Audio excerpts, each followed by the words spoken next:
Aquí inicia Frente al Personaje, un programa de Global Opinion, con la conducción de Osvaldo Morocho Ampudia. Bienvenidos. Aquí estamos iniciando la programación de Frente al Personaje. No se olviden, síganos a través de las plataformas de Global Opinion. Síganos en YouTube, en Facebook, en Twitter, en Instagram. Dennos sus likes, nos ayudan muchísimo. Aporten con sus comentarios. Esto nos permite pues seguir mejorando para ir planteando una programación diferente como la que hacemos, siempre enmarcada dentro de la ética y el profesionalismo, enmarcada en lo que significa realizar un periodismo libre e independiente. Vamos a hablar sobre un tema importante que tiene que ver, bueno, varios temas, digamos, en este caso, con el doctor Pedro José Freile, ex candidato a la presidencia de la República, ex candidato también a la alcaldía de Quito, para plantear lo que está pasando en el país, la realidad que vive el país y también lo que está pasando en la ciudad. Pedro José, ¿cómo estás? Gracias por estar acá en la programación. Muchas gracias por la invitación. Es un gusto estar por primera vez en esta nueva etapa en Global Opinion y todos los éxitos. Sé que este es un espacio que va a aportar muchísimo a la opinión pública, así que todo éxito. Gracias, Pedro José. Bueno, ¿cómo calificas lo que está pasando en este momento en la ciudad, lo que está pasando en el país respecto a las situaciones de seguridad, las situaciones que se viven también en lo cotidiano de la ciudad de Quito? Bueno, la ciudad y el país pasan por un momento interesante en donde tenemos caras nuevas en el poder, pero malos hábitos como siempre, lamentablemente. Creo que en la esfera de lo nacional y en la esfera de lo local no hay buenas noticias que manifestar en general al momento en donde estamos. Ya han dado parte del primer trimestre del año 2024. Tanto el gobierno nacional como el gobierno municipal están en deuda realmente sobre los resultados que le han ofrecido tanto a la ciudad como al país. No sé si están coordinados, pero más o menos por ahí de mal les veo a ambos. O sea, ¿tú ves mal la gestión tanto del gobierno como del gobierno local también? Deficiente en ambos casos, y creo que cabe hacer parangones. Tenemos el tema, por ejemplo, lo que acaba de pasar en la quebrada del Tejado sobre la Gasca, por tercera vez desde 1975, un evento mayor que debió anticiparse, y no es que fue menos grave porque hay menos muertos, cuidado. La pérdida de una sola vida humana en el caso de este accidente, lo que implica es la falta de trabajo de parte de la alcaldía de Quito. Creo que el alcalde no gana nada con decirnos que va a hacer sobrevuelos o que sí tenía hechos los trabajos de limpieza, cuando la estructura de la cuneta de coronación, los muros de contención, el dique, como hay en la Rumipamba, que debió construirse en el Tejado, que es una infraestructura de 2 millones y poco más de dólares, no es una cosa tan grande, no se ha llevado a cabo, a pesar de que tuvieron tiempo para hacer estudios, para hacer contratación y tener la posibilidad de tener unas condiciones más seguras. Las canchas y sitios de riesgo, aguas abajo de la quebrada, se han mantenido para mantener la popularidad seguramente con los vecinos, y eso te habla de un gobierno que está tratando de sostener en la narrativa su popularidad en lo local. Esto pasa exactamente en lo nacional. La casaca de bombero o el casco de soldado no quieren decir que se está haciendo el trabajo, quiere decir que se está construyendo una buena narrativa, porque esa es otra cosa. La capacidad de comunicación del gobierno es de las mejores que hemos tenido en la historia. Ya. O sea, tú le ves que ese tema de comunicación es el éxito que se tiene en este caso, pero sí, la decisión política también, pues, que adopta el gobierno en declararle un conflicto abierto a la delincuencia. ¿Es algo que esperaba la ciudadanía, Pedro José? Ese es el punto, Osvaldo. Se están haciendo las cosas que esperaba la ciudadanía, no las cosas que dan resultados a la nación. Y yo creo que lo responsable en política, yo no es que estoy criticando en mal ánimo al gobierno, y menos lo haría, porque sé que a través de este medio el presidente de la República o de otros ya me he oído y todo el mundo me dice, ten cuidado porque el tipo es vengativo. Yo aspiro a que no. Yo aspiro a que el presidente Noboa sea una persona que al haberse formado en el colegio alemán tenga una conciencia cívica y un ánimo de comprender que las críticas, cuando vienen acompañadas de propuestas, son útiles, pero si el caso es que no entiende y le cae mal lo que digo, pues que se la trae. Ya, pero ¿qué le ves de malo, por ejemplo, a la gestión? ¿De malo? A ver, el gobierno nos ha dicho... Pero los números le son muy favorables, hay mucha confianza. No, son números de la popularidad y los números favorables a un personaje no quieren ser resultados. Pero confianza también en la gestión, lo que está haciendo. Vamos a ver cómo se siente la gente en los siguientes meses. A ver, el gobierno de Moreno nos habló de inversión extranjera que ellos iban a conseguir con contratos de inversión por 11.000 millones. ¿Cuánto llegó? ¿Sabes? Menos de 200. Lazo nos habló de 30.000 millones de inversión. ¿Sabes cuánto llegó? 80, me parece. 80 millones. Ahora nos hablan de 4.100 millones de inversión. Y mi pronóstico es que esta misma manera de hacer el gobierno a partir de la expectativa de cosas que de pronto no se entiende, que es lo que se firmó en un contrato de inversión, pero es ignorancia de los funcionarios, en realidad no va a tener resultados. Entonces yo creo que el presidente tiene mucho para hacer si, por ejemplo, cambia a sus funcionarios en el frente energético, cambia a sus funcionarios del alcalde en su frente de seguridad, cambia a los funcionarios del presidente en su frente económico y de relaciones exteriores, cambia el alcalde, su agencia metropolitana de control y la gerencia de la EMAP. O sea, yo estoy proponiendo cosas puntuales que se pueden hacer. Subir el nivel de los profesionales al frente de estas áreas estratégicas puede garantizar que los números que le son favorables al presidente también le sean favorables a la economía de las personas, a la seguridad de las familias. Porque en el instante en donde estamos ahorita, Osvaldo, lo que tenemos son cifras de popularidad, no de bienestar, no de generación de empleo real. Pero esta no popularidad te va a permitir hacer las cosas en este caso. Bueno, ¿y dónde están hechas?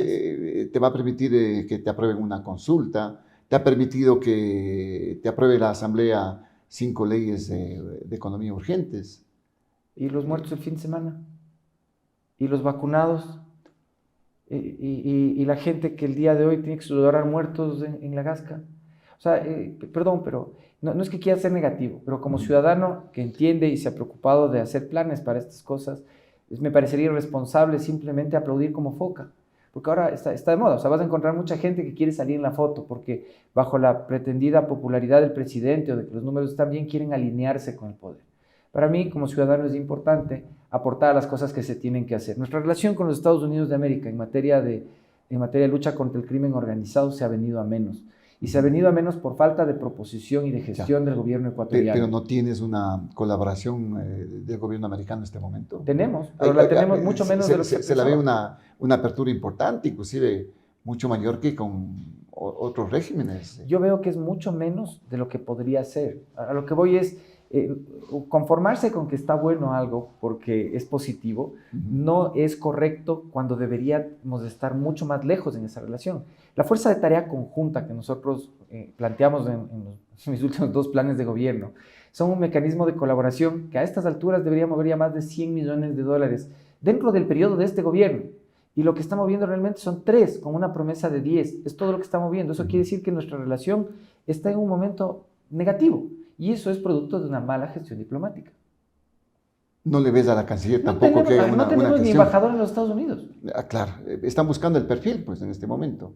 Perdón, pero si tú eres candidato a presidente de la República y ya no sabías quién iba a representarte con nuestro principal socio comercial, un candidato a presidente de la República tiene que conocer sus 10 principales embajadores al momento de presentar su candidatura. Y si tiene que salir a buscar después es porque no estaba preparado para el cargo. La señora Baki estuvo ahí pues representándonos, ella seguía ahí en esa tarea. La señora Baki es un personaje interesante porque fíjate que como el Ecuador es un país chiquito, en una corte tan grande como es los Estados Unidos, es más importante alguien que represente al país que represente al presidente. La señora Baki ha logrado ser amiga de Trump y de Clinton, de Obama y de Buttigieg, de Cruz y del que sea. Entonces, para el Ecuador, ese era un activo estratégico importante, porque era parte, digamos, de ese entorno diplomático. Y ensayar cosas nuevas puede ser complicado, porque tendrías que llevarte un perfil tan alto como, no sé, el del secretario de Comunicación, que también tiene presencia allá, pero el presidente se quedaría aquí sin esa capacidad de multiplicar su voz. Entonces, es un movimiento arriesgado, creo que fue innecesario, como creo que fue innecesario el modo de manejo de la crisis con Rusia, como creo que es innecesario y equivocado darle la señal a la comunidad internacional a través de Israel, que también es nuestro amigo, de que le mandamos a nuestro vicepresidente allá de castigo, como que le estuviéramos mandando no sé, a Siberia. Entonces, para el que le recibe, claro, siempre es importante, pero también es una señal medio incómoda de que le están mandando allá al ostracismo. Entonces, creo que hay muchas cosas en ese sentido que se pueden mitigar, sentándose el presidente a conversar con nuestro cuerpo diplomático profesional, que tenemos de hecho entre nuestros diplomáticos algunos de los más notables de la comunidad diplomática de todo el mundo. Tenemos diplomáticos premiados en todo el mundo, Osvaldo, Claro, por bien sí, informados. sin Y duda. no podemos jugarnos del riesgo con personas que son grandes turistas. Ahora, te hablaba de esa relación de la Asamblea con el Ejecutivo. ¿Le ha dado resultados al presidente, en este caso, con estas 5 leyes que se aprobaron? ¿Esto va a propiciar quizás el arranque que necesita el país No. en el ámbito de la economía, de reactivación, de la búsqueda de generación de empleo, Pedro? No, yo creo que las visiones que tiene el gobierno están encaminadas de una manera interesante, pero incompleta. Cuando las leyes tributarias te dicen, te dan el beneficio, porque esto existe ya en una, no sé si es la segunda ley o la primera, pero donde está el empleo joven. Entonces, si tú creas 500 puestos de trabajo... 60.000 empleos jóvenes, de lo dicho por el presidente, ¿no? Yo quisiera ver la lista con nombres de cédula, o no les creo uno solo, así de claro te digo. Si el gobierno no pone esa lista de nombres, en dónde y en qué empresas están trabajando, no les creo. Y no les creo porque no tengo por qué creerles como ciudadano, porque el efecto económico de 60.000 empleos se sentiría. Habría gente pautando en este medio, gente comprando en el restaurante de abajo, los centros comerciales llenos y los restaurantes haciendo cola para ir a pagar sus impuestos, porque 60.000 empleos se sentirían en la economía. Y no se sienten, Osvaldo. El tema es que los números creo que al presidente le favorecerían más si fueran transparentes. Yo creo que si el presidente llenara un nombre con un mural, con los 6.000 verdaderos nombres de los verdaderos puestos de trabajo creados, sería igual de impactante que si dice 60.000 o 100.000, solo que no le estaríamos mintiendo a la población. Y claro, los beneficios tributarios están encaminados a empresas muy grandes. Lo que tú dices, afirmas, es una mentira, entonces, lo de las cifras. Yo como ciudadano tengo que decirte, lo siento así, porque no conozco, o sea, trato por todas partes de ir y encontrarme con alguien que ha sido de esos que han recibido trabajo, y no encuentro, solo no encuentro, ¿vale? No sé si tú has tenido la suerte de encontrar mucha gente. 60.000 puestos de trabajo para una economía como la ecuatoriana es algo descomunal, se sentiría evidentemente, y no se siente. ¿Podrías comparar con la afiliación a la Seguridad Social, ¿no? En este caso, esos datos. Pues sí, siempre puedes hacer eso. El tema es cuántos han salido también. Entonces, tú tienes que pensar que la creación de los puestos de trabajo es sobre una línea base de los que no se pierden. Si tienes que primero traer los nuevos y restar los que se han perdido, ahí vas a tener un balance que probablemente no es positivo o no es distinto del crecimiento vegetativo que tiene el país. Esta relación que, bueno, yo todavía, y la gente confía todavía, y hay digamos, una expectativa porque le vaya bien al gobierno. Y de hecho yo tengo esa expectativa. Yo te digo una cosa, si el gobierno la rompe, si el presidente Noboa la rompe, yo quisiera que se reelija. Yo quiero que el presidente, si le va bien, que se reelija. Si la rompe, pero cuidado si nos rompe. Ya, pero en materia, por ejemplo, de seguridad, ¿le ha ido bien al presidente? No, yo no veo cómo le puede haber ido bien. Y justo venía ahorita razonando sobre lo que es una teoría empírica de lo que podría estar pasando. Y espero estar equivocado, Osvaldo. Pero yo siento que la presencia de las Fuerzas Armadas evidentemente se convierte en un factor disuasivo. Y el crimen organizado, como está organizado, levanta la mano y se repliega. Pero lo hace de una manera táctica, para cuidar sus propios activos, para cuidar su propio negocio. Y lo que hace es, de alguna manera, dejar sueltos a sus bases, a los que son pagados con drogas. Les deja sueltos hasta ver a dónde sobreviven para no mancharse en el momento que están los militares y de alguna manera genera una paz. Pero llega un punto en donde estos que están en la base se descarrían, se vuelven más violentos y aumentan la violencia entre ellos. Coincide que las Fuerzas Armadas saldrán de la calle. En estos últimos días. Es lo que empieza a pasar. ¿Qué es lo que yo veo que va a pasar? Los grandes jefes de las organizaciones criminales van a venir y van a pitar el partido. Y les van a decir a sus bases de nuevo, chicos, tranquilos, sé que les hemos dejado, pero nos vamos a volver a organizar. Y creo que eso es lo que va a pasar en las siguientes semanas. Pero la estrategia, el denominado Plan Fénix, precisamente tendrá que frenar ese tema, pues. La reestructuración, la reorganización, que ya en muchos sectores se está evidenciando, Pedro José. Yo espero que tenga éxito el Plan Fénix o lo que sea que exista realmente. Yo sí pongo en tela de duda la existencia congruente de un plan. Entiendo la misión política de la ministra de Gobierno, que parece una mujer brillante. O sea, creo que se la faja y hace todo lo que puede. Creo que los jefes de fuerza dentro de las Fuerzas Armadas están haciendo su papel también, pero lo están haciendo con, primero, recursos limitados, Segundo, una expectativa, un horizonte de recursos muy limitado, porque lo que se espera recaudar con estas leyes excepcionales para financiar la guerra apenas va a reunir 200, 300 millones de dólares, y esto es algo que va a costar mucho más. Entonces vamos a ver en los siguientes con meses. el IVA tú recaudas más. Pues, ¿no? Sí, pero si tú ves cómo están la asignación de cuentas, de los 1.020, 1.030 millones de dólares que recauda, 200 son para seguridad. El resto igual se va para gasto corriente, en un momento en el que necesitamos 10.000. Entonces, lo que le estamos asignando a seguridad no es mucho. Estamos por entrar a un periodo, además, yo creo que peligrosamente populista, en el que el gobierno está llamando a las reservas de reentrenamiento, lo cual es bueno. Pero el reentrenamiento de reservas debería ser estratégicamente algo que el Estado lleva a cabo periódicamente. Porque no es lo mismo el reservista que le creció la panza que el reservista que una vez al año es que no estamos siempre en guerra, pues en este caso, Pedro José. Pero la lógica que ahora estamos en un conflicto. La lógica de los interno. reservistas no es activarse por estar en guerra. La lógica de la reserva es mantenerse entrenada para cuando el país necesita de esos recursos. Entonces, el entrenamiento ocasional, excepcional, primero descubre el hecho de que no hemos estado haciendo institucionalmente la tarea de mantener nuestras reservas en buenas condiciones para responder. Buena cosa que se les llame, pero creo que se les llame en un momento en donde los recursos disponibles que tenemos son limitados. Son muy limitados. Entonces vamos a tener un poco de gente que va a andar con uniforme novelera, motivada, y se va a aprovechar, yo creo, el gobierno de ese sentimiento de patriotismo para tratar igual de fortalecerse en la base. Yo lo que diría, si es un llamamiento a todos los reservistas de entender que la lealtad es con la patria y no con un mandatario, de que la lealtad es con la república y no con un presidente, de que su misión de estar preparados continuamente es para servir a los ciudadanos y no al presidente. Y creo que es importante tener eso porque podemos facilito caer ¿Tú le ves entonces, es una estrategia en este caso, una estrategia política que involucra todos estos temas de seguridad, en donde el presidente tiene mucha aceptación, más del 81%, para posibilitar ¿qué?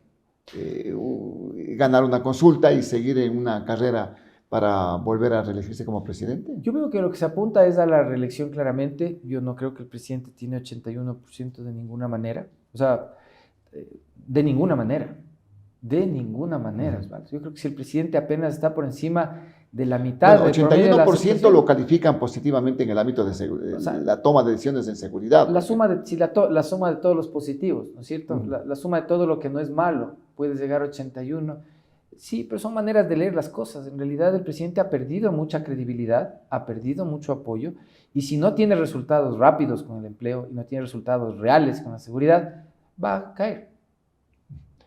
Pero la gente no es que está esperando esta situación, el empleo va a demorar. ¿Eso no le va a dar tiempo, dices, al presidente? Yo veo que la gente ya no está en el punto de estar en una expectativa de que el empleo venga cuando venga. Yo creo que estamos en un momento... Pero primero consigamos la paz, pues en ese ámbito está el gobierno, digamos, en ya este tiene caso. La paz. De hecho, yo creo que, o sea, todos los políticos inclusive hacemos porras porque le vaya bien. Todos echamos porras porque tenga éxito. Entonces, ¿qué más paz puede tener? Yo creo que al revés, teniendo a todos del lado de que le vaya bien, es sumamente ineficiente no tener resultados. Ya, los resultados han sido buenos. No. ¿Cuáles son los resultados positivos? 60.000 empleos, ¿de verdad?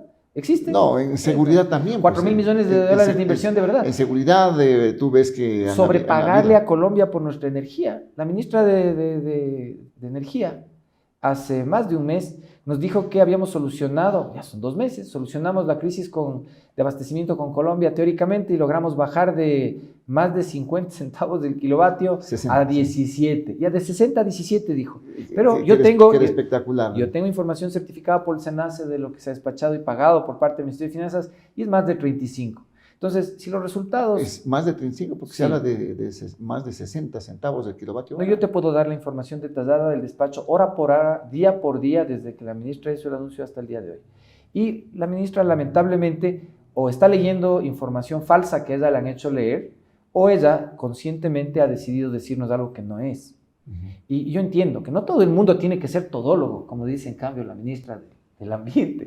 No todo el mundo tiene que ser todólogo, pero yo creo que ciertos funcionarios... Pero ya pidió disculpas la ministra de Ambiente, ¿no? Y yo en mi corazón ya le disculpé también, pero yo creo que un funcionario de ese nivel tiene la obligación de diferenciar un carbohidrato de un hidrocarburo y no tiene excusa de Dios si es que nos da información que no es correcta. Bueno, pero en todo caso, la situación que se viene configurando en este momento propende a la consulta y a buscar una reelección. Y ojalá salga primero todo sí en la consulta, verás. Yo particularmente tengo mucha expectativa. ¿Tú estás por el sí en la consulta? Todo Entonces, sí, Pedro todo José? sí, naturalmente. Todo sí en la consulta. Y me encanta la valentía que ha tenido el presidente Noboa de poner sobre la mesa los temas como el arbitraje internacional y el trabajo por horas. O sea, creo que el arbitraje... Te iba a preguntar eso precisamente. Yo le veo... ¿Qué son los puntos que Ahí tienes cosas positivas del presidente. Ha sido valiente.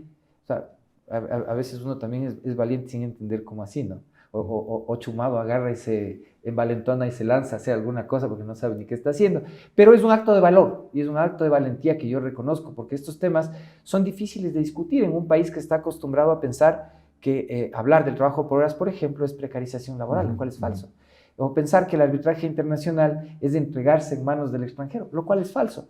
Pero es el hecho de valentía de poner esto sobre la mesa merece no solo mi respeto, sino un aplauso hacia el presidente de la República. Bueno, son puntos de vista y puntos de vista, Pedro José, respecto al trabajo por horas, que lógicamente es importante, pero hay que también tomar otras consideraciones al respecto, ¿no?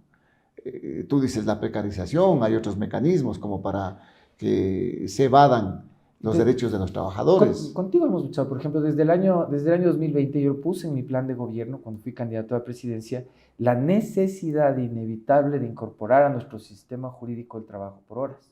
Yo ya lo dije clara y sonoramente, yo lo impulsé y lo puse en el plan tuve la oportunidad de participar en la versión del plan de gobierno de Jan Topic y lo pusimos también. Y ahora que lo vemos a consulta, claro, lo vamos a apoyar naturalmente, pero cuando un ecuatoriano se va a buscar como sea, endeudándose con el chulco, con los coyotes, a cruzar el Río Grande, vaya a trabajar en los Estados Unidos, ¿cómo crees que trabaja allá? Con contrato permanente, afiliación a la seguridad social. Pero es diferente, pues. Acá tienes la obligación, ¿no? ¿Cuál es la el diferencia? Estado tiene la obligación de garantizarte, pues, tus derechos laborales, ¿no? Allá te vas arriesgándote y allá te explotan, pues, te explotan. Tus derechos laborales están garantizados, verás. Los derechos laborales, ¿cuáles son los derechos laborales? Primero, ser tratado de una manera justa, correcta e igualitaria con tu patrono. Segundo, dentro de los principios sinalagmáticos en la relación que hay entre las partes en el contrato laboral, ser tratado como igual a pesar de que el uno sea el que pague el servicio. Entonces, todos los principios que están en el derecho laboral en nada contradicen el hecho de que tú puedas trabajar una hora. Te voy a poner ejemplo tuyo mío, que ya somos de más de 40. Siempre y cuando te garanticen la afiliación a la seguridad social. Hay países donde no hay. Que te garanticen tus vacaciones. La seguridad social solo existe si hay afiliados. En nuestro país cada vez hay menos afiliados. La contratación por hora es la opción. ¿Por qué están llevando a ese nivel, pues, Pedro José? ¿Quién le está llevando? ¿Y para qué? Los gobiernos, pues. ¿Pero para qué? No sé, pues están buscando la privatización del IES. ¿Pero para qué? O sea, la seguridad social no es algo que se puede privatizar. La seguridad social es algo que es privado. Eso está claro. Es privado, tienes toda la razón. La seguridad social no se va a es privada, exactamente. Porque es de los afiliados. Sin embargo, es manejada por el gobierno. Es un ente más estatal. Pero eso es lo que está mal, que esté manejada por el gobierno y no por los propietarios de los recursos pensionales que se están ahorrando, que son los afiliados. Esa es la primera cosa. La segunda, y yo lo he dicho también claramente, aunque hay gente que me dice, no, ¿cómo dice eso? El IES no debería prestar servicios de salud para los afiliados, es la red pública de salud la que debería garantizarnos la salud a todos y asegurarnos que los recursos que estamos metiendo en la seguridad social se inviertan en cosas que nos garanticen nuestras pensiones.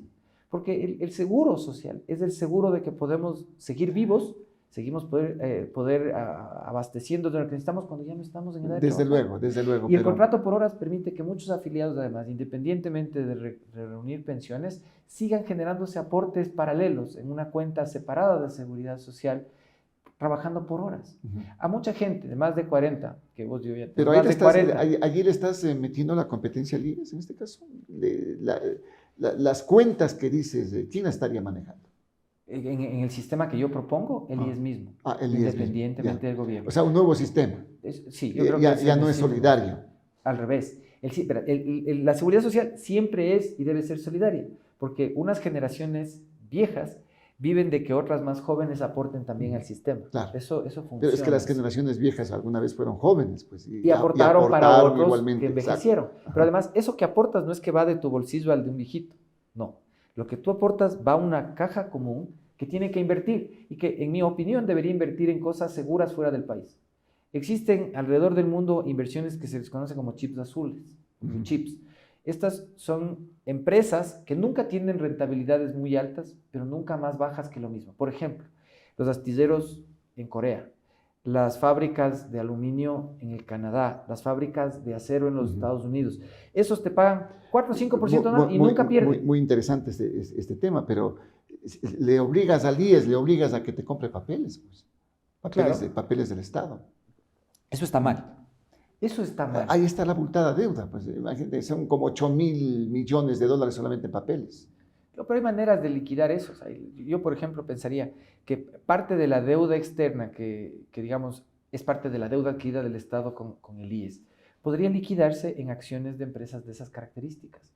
Y para el IES se convertiría en rentabilidad segura, en donde los políticos además no tienen chance de meter la mano. Lo que te piden, por ejemplo, que te entreguen unos pozos petroleros de pronto, para sanear la deuda. No, porque verás, la inversión petrolera es inversión de riesgo. Por eso yo te estoy diciendo, estas cosas tienen que ser... unos pozos que estén productivos. No, para nada. No, eso ¿No es absurdo. Es absurdo completamente. O sea, quien plantea eso es porque no entiende cómo funciona un pozo petrolero. No porque de pronto es un buen economista, pero igual no que entiende te digan el Banco del Pacífico que sea parte de la ciudad social. No, para nada. Yo te digo, nosotros tenemos que invertir esa plata en Japón, en Dinamarca, en Canadá, en donde las inversiones son seguras. Y asegurarnos de que los políticos no metan la mano. Si tú metes esto en una empresa estatal, en una petrolera, en un banco manejado por políticos, esa plata va a terminar en bolsillitos, hecha comisiones en negocios alrededor del mal uso de esas entidades. Entonces yo creo que hay que asegurarnos la vejez poniendo esa plata a buen recaudo, oye, eso es lejos de la mano política. Oye, qué buen tema que es esto del IES, ¿no? En este caso. Es debido a muerte. Que se habla que es una bomba de tiempo en este momento, lo del IES. Y sin IES, embargo no se dice absolutamente nada. Yo creo que sí se dice, pero por ejemplo, ahí yo le pregunto al presidente de la República, ¿cuál es su propuesta sobre la seguridad social? ¿En qué consiste el éxito del gobierno en materia de asegurarnos los servicios de seguridad social a los afiliados? Porque al final de cuentas está en la cabeza el tema. ¿Qué es lo que propone el gobierno? ¿Tú le has oído algo? Aún no todavía en seguridad social. He visto que hay algunas iniciativas de los nuevos directivos, pero casi realizables, ¿no? Yo veo todo lo que están haciendo. Afiliación a los 16 años. Pero eso ya se ha hablado. Son cosas que al final de cuentas, si no tienen sustento financiero, no sucede. O sea, tú puedes a todos los jóvenes del Ecuador decirles, voy a regalar becas mañana. Si no tienes la plata, yo te ofrezco y anda a buscar quien te dé. Es imposible que lo realices. Yo creo que el éxito de este gobierno podría estar en ser transparente. Probablemente esa transparencia no le gane una elección al presidente Noboa, pero sí un lugar respetable en la historia. Porque en cambio, conseguir votos a partir de cosas que no son, podría garantizarle un puesto. Yo no quiero comparar a un presidente con otro, porque cada hombre es de la dimensión que la historia le mide. Pero hemos tenido gentes desacertadas en su momento, como Ventimilla, Urbina o Bucarán, que realmente gobernaron con promesas que no cumplieron y le hicieron daño al país en vez de fortalecerle. El populismo. Sí. A eso te estás refiriendo. Ahora, esta relación, bueno, hemos hablado del IES, algún rato iremos profundizando también esas propuestas que tú las estás haciendo y que las trabajaste en el plan de gobierno de Jean Topic. Ya 2 planes de gobierno, ¿verdad? Hemos metido cabeza. Oye, ¿Jean Topic va a ser candidato o no va a ser candidato? Yo espero que sí, de todo corazón, Osvaldo. Todavía no hemos llegado a ese punto de conversación con él. Lo que hemos sí hecho es apostarle a transformar todo el sistema de los partidos y organizaciones políticas del país. Hemos metido mucho tiempo, él en lo tecnológico. O sea, ya no va a ir por los socialcristianos, digamos. O sea, el partido vos sabes que yo con la hipótesis de que vaya como candidato. Ahí me cae chévere el alcalde Nebot, respeto su legado, me gusta lo que Félix Cordero hicieron en Guayaquil. Y el Partido Social Cristiano fue el primero en mostrar interés en apoyar una candidatura de Jan. Pero asimismo han mostrado interés otras 8 organizaciones políticas con las que estamos conversando. Y creo que hay mucho agua que correr todavía bajo el puente. El presidente, de hecho, en nuestro cronómetro, todavía puede romperla. Todavía, de hecho, podríamos ir y apoyarle al presidente Noboa para la reelección. ¿Ah, sí? Claro, todavía sí. Pero yo sí. lo veo a Jean Topic siendo el contradictor directo Yo le veo a Jan Topic siendo el perfil le adecuado está diciendo, para ser yo sé cómo presidente. hacerlo en seguridad, dice Jan. Es que sabe, o sea, tiene plan, que es lo que no tiene el gobierno. Y puede no gustarle a algunos oficiales. O sea, hay algunos dentro de las Fuerzas Armadas que no lo dicen frente a sus jefes, pero saben que nosotros sí tenemos un plan. Y saben que tenemos un plan de corto alcance para victorias rápidas que sería mucho más eficaz. Ahora, que al presidente le sienta, no sé, lo que sean los sentimientos que tenga por Ian, son un tema personal de él que yo no puedo opinar porque no conozco lo que tiene en la mente el presidente. Entiendo que a unos le queda mejor que a otros el chaleco antibalas o el uso de la postura militar definitivamente, y no creo que sea un tema de envidia por eso. ¿A quién le queda mejor el chaleco de antibalas? ¿Al presidente Noboa o a Jan Topic? Lo triste es que le queda bien ahorita. ¿Y tú te pondrías chaleco? Me he puesto. ¿O sí te has puesto? Me he puesto chaleco antibalas en la época de que salíamos de las marchas contra el gobierno de Voldemort. Unas 2 o 3 veces tuvimos alertas igual, y una de las dos, una vez, de hecho, gracias a un escolta que me acompañaba estando puesto ese chaleco, evitaron que una persona me meta un destornillador sacado ¿sí? Punta. Sí, sí. No me digas. Claro.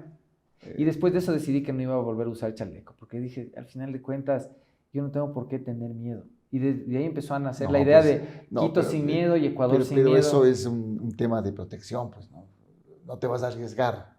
Ahí te hago una manifestación sin protección. Yo creo que yo me siento protegido entre la gente. Oye, pero cuéntanos, Voldemort. ¿Por qué le pusiste Voldemort? Entonces, veo que no has leído Harry Potter. El innombrable. Claro, los hijos de la casa de Slytherin, que de hecho están convocados a la parte oscura de las artes. La política tiene su lado claro y su lado oscuro. Es como el lado oscuro de la fuerza en la Guerra de las Galaxias también. Ajá. Entonces, yo creo que, ¿para qué nombrar a alguien que encabeza el lado oscuro? Si muchos de esos de la casa de Slytherin pueden ser traídos a la luz.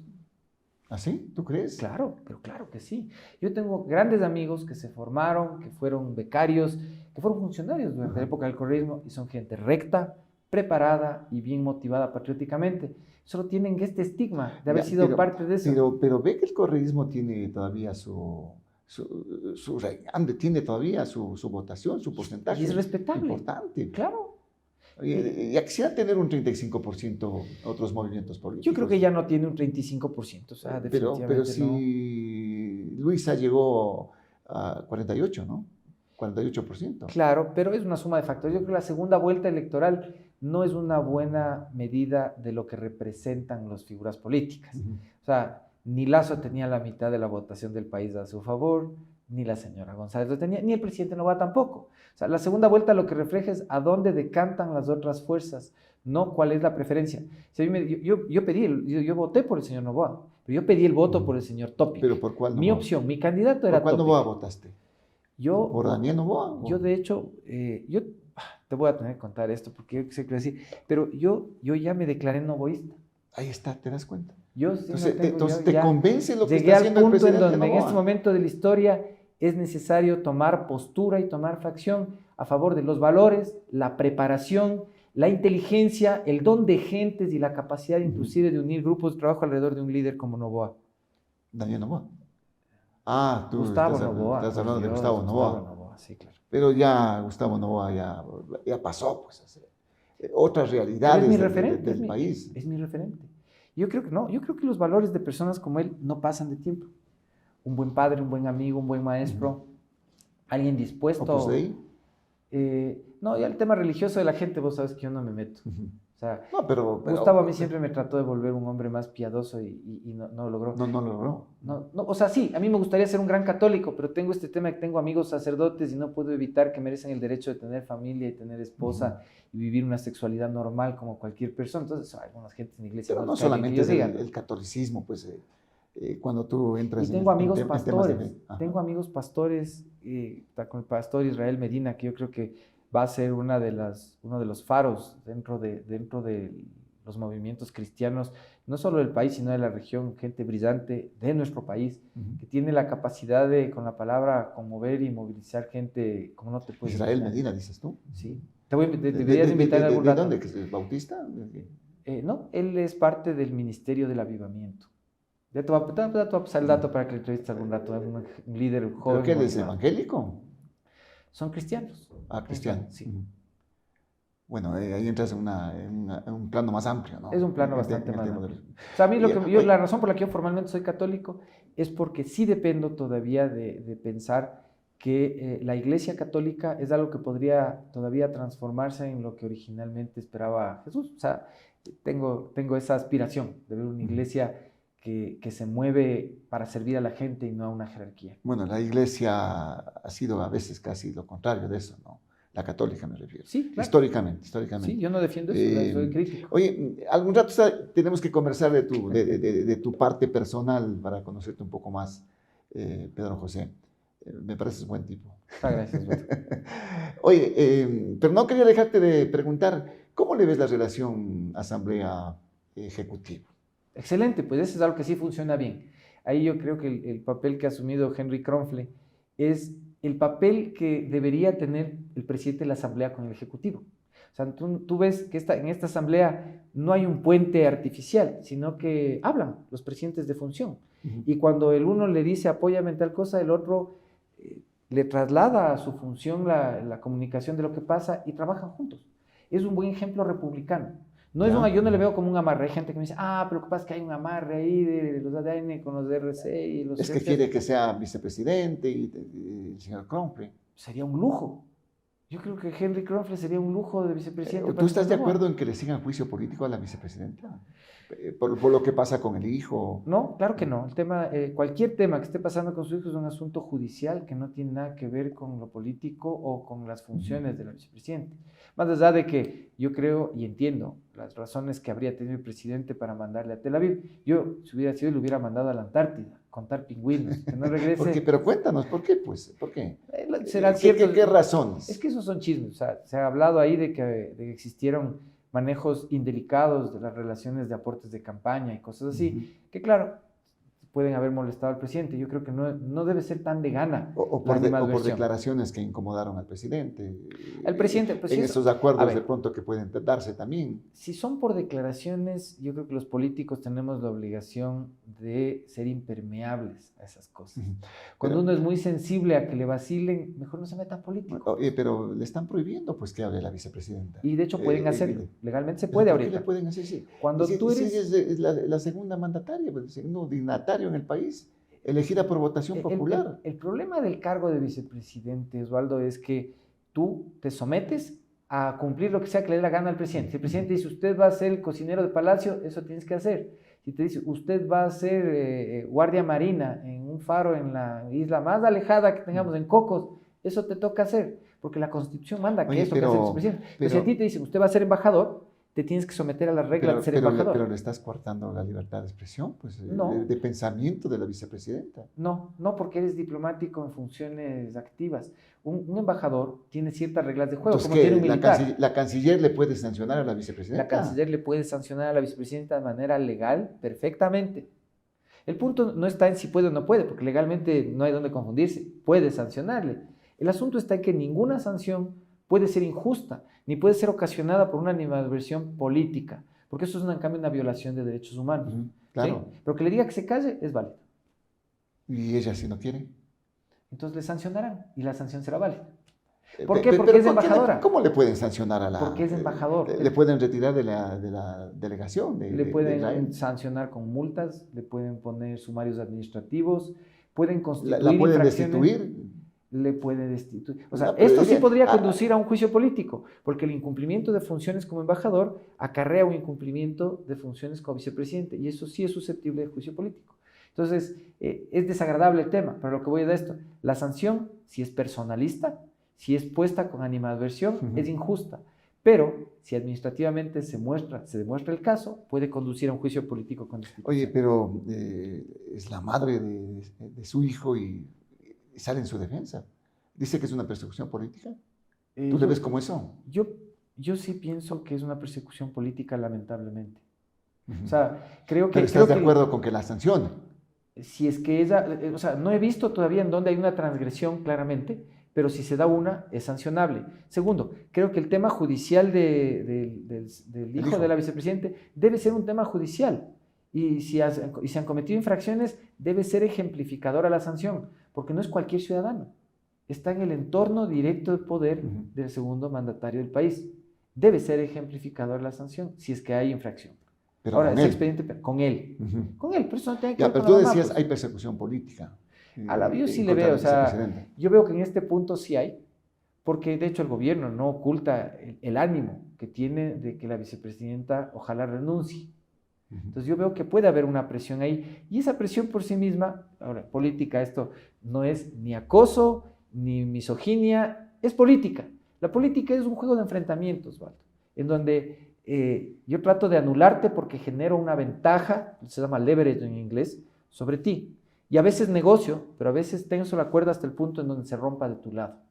Y eso es parte del ejercicio político. No hay que escandalizarse. Entonces, si los políticos de entre ellos no debaten, la cuerda tiene no que se romperse, confrontan, tiene que romperse algún rato. en algún momento. Y el lado más débil es, en este momento, a menos que haya alguna novedad, el de la vicepresidenta. ¿Y será cuando entremos en campaña? ¿Cuando de pronto ella tenga que asumir la presidencia? Yo pensaría que la vicepresidenta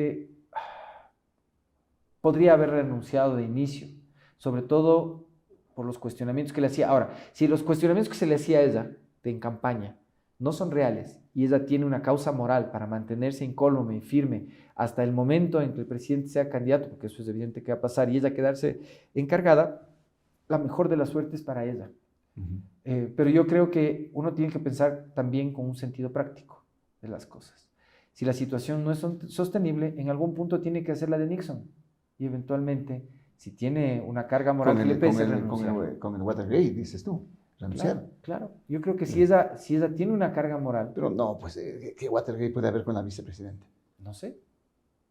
Eso tienes que preguntar al gobierno. Porque tú crees que el gobierno se lanzaría con tanta fuerza y tanta decisión a esta presión política si no tuviera causa. Yo creo que el presidente puede ser nuevo en el cargo, pero no creo que es un político viejo. Y no creo que alguien se arriesgue realmente a generar una presión de ese tipo, que podría derivar, sí, incluso en una violación de derechos humanos sin tener razón. Pero tú me dijiste al inicio que puede ser medio resentido el presidente.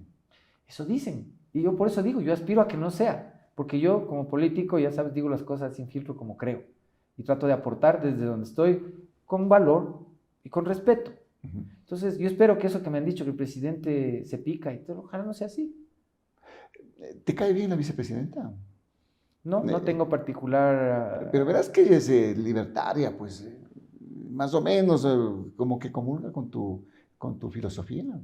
A ver, yo soy liberal, y eso, o sea, los libertarios son una facción dentro del liberalismo que vendría a ser como el ala más anarquista dentro de... Más al extremo, ¿no? Más al extremo. Entonces yo creo que... Una especie de Milei. Sí, ella de hecho se ha declarado un poco hacia el lado del anarcocapitalista, a pesar de que le he escuchado que ella dice que es una liberal clásica, lo cual eso es raro, porque no sé, es como ser sefardita, no sé, es una cosa, no le encuentro el contexto, pero ella, no veo que su pensamiento sea tampoco realmente liberal cuando hace ciertas afirmaciones en contra de las mujeres. Me parece que ella misma no está tan clara en la definición. Y yo creo que todas las posturas ideológicas pueden ser útiles. Lo principal es que la gente entienda en lo que cree. Y yo veo a ella que de pronto no entiende mucho en lo que dice creer. Al presidente sí no sé en qué crea, ese sí no tengo idea. Pero Milei es un tipo convencido de lo que dice y está obrando en una línea con consecuencia de lo que promulga, aunque yo no esté de acuerdo. Eso es valioso y tiene una expectativa de éxito porque tiene coherencia. Bueno, al menos la inflación la ha parado, ¿no? Sí. En la Argentina. En la Argentina. En la Argentina. Ajá. Eso es bueno, pero hay otros factores también en la Argentina. Mucha gente está con problemas económicos, graves problemas económicos. Venían con problemas económicos. Pero ahora mucho más. Sí, pero se han implementado servicios básicos, transporte. Pero fíjate tú que el discurso de Milei siempre dijo que eso iba a pasar. O sea, para mí eso es otra cosa importante de lo que este señor está haciendo. Y es que no le dijo a la gente nunca nada distinto de lo que está pasando. Hasta dónde va a llegar el ajuste y después va a haber el cambio. Claro, y eso es importante porque te da un norte. Claro que siempre va a haber voces disonantes, pero... Qué chévere hablar de política internacional también en esta conversación, Pedro. Es que nuestro país no está abstraído de la realidad internacional. Y de hecho, parte de los problemas que nos van a venir en los siguientes meses es por la falta o deficiencia de manejo de nuestras relaciones internacionales. Yo creo que ahí tienes otro candidato a vicepresidente que es la canciller Sommerfeld, que también entiendo aspira a ser un eventual reemplazo de la señora Abad. que tal vez pueda hacer mejor ese papel, porque Cancillería realmente estamos patojeando malamente. La señora Sommer quiere ir en la terna, si es que A mí me suena que ella ya está un juicio de político. Yo le veo ya ¿Tú de le ves que terna podría desde haber hace un juicio político en contra de la vicepresidenta Abad? Sí, claro que sí. Creo que el gobierno tal vez no lo va a necesitar y podría ser que ella renuncie. Pero creo que, como decíamos hace un rato, se puede estar configurando el caso de unas causales de juicio político por incumplimiento de las funciones de embajador. Y yo creo que en las declaraciones en contra del primer mandatario o del gobierno, que podría ser, yo creo, por donde va a pulsar el gobierno, podríamos llegar a esa instancia. ¿Ves que sí tiene estrategia entonces? Yo no Hay digo que buena no tenga estrategia en este caso. Claro, está viene la estrategia política de comunicación, la estrategia política, o sea, ese nivel de estrategia política. Pero digo, ¿en dónde está la estrategia política que nos ayuda a lidiar con la resolución del asunto de los mecheros en Sucumbíos? ¿En dónde está la inteligencia que nos ayuda a absolver el problema que tenemos con la producción de petróleo del ITT? ¿En dónde está la inteligencia que va a palo quemado y en lugar de llevar trabajadores sociales, sociólogos y gestores políticos para hablar con la comunidad, ¿no? Sabiendo que además hay intereses de políticos como de la gente del señor Issa metidos en el tema de la minería, y pones soldados en lugar de ir a dialogar, le das el entorno para que del otro lado haya una contestación social. Con estos temas, luego de la consulta, porque parece que el presidente va a ganar la consulta, y ¿no? espero que sea así.